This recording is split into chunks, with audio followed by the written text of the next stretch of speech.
you and I are still covering that B9A, the notice that they mail out to each one of your creditors. But I had to go to an extra video because I wanted to show you something else on that.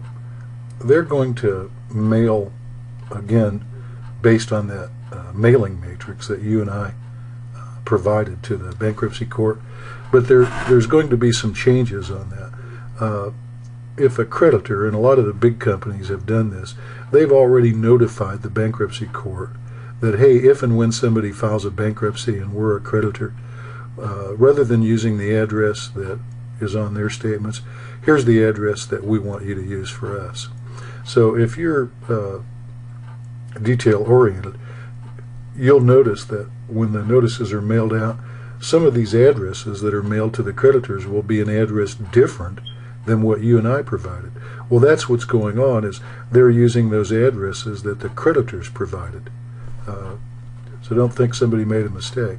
Now, if for whatever reason you and I don't have the right address, then that envelope, that letter to that creditor, is going to be returned as non-deliverable.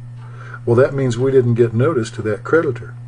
So you and I are going to have to do some extra work to get notice to that creditor. And we want to avoid that. So when you and I are going through the addresses, we want to be sure as much as possible to get the correct address.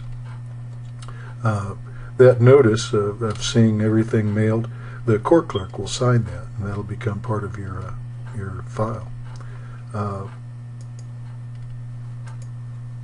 That concludes what I wanted to show you.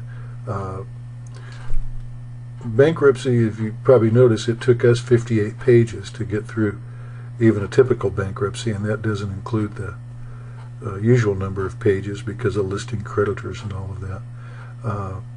A lot of it's not difficult, a lot of it's got some trickery to it and the whole thing. The important thing is, and I don't want to be self-serving to tout myself, but you need an attorney that knows what in the hell he's doing. You do not want somebody that is a paralegal or a secretary.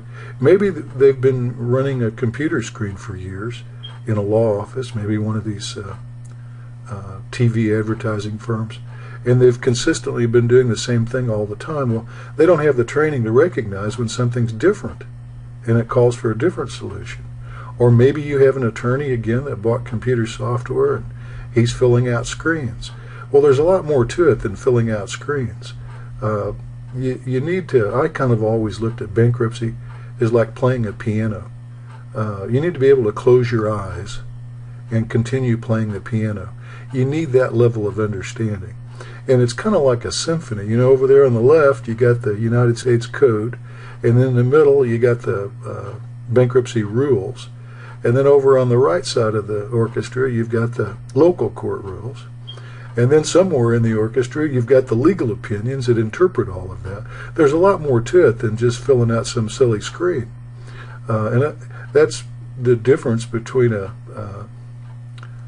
maybe a rough-in carpenter and a finish carpenter.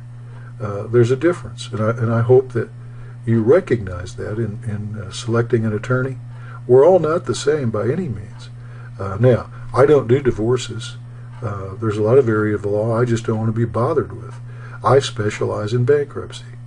And God knows, by the time I read all the legal opinions that come down every week on bankruptcy, it's time to go home. So I think bankruptcy, in my own perspective, is a specialized area. And I hope that you give me a call. Thank you.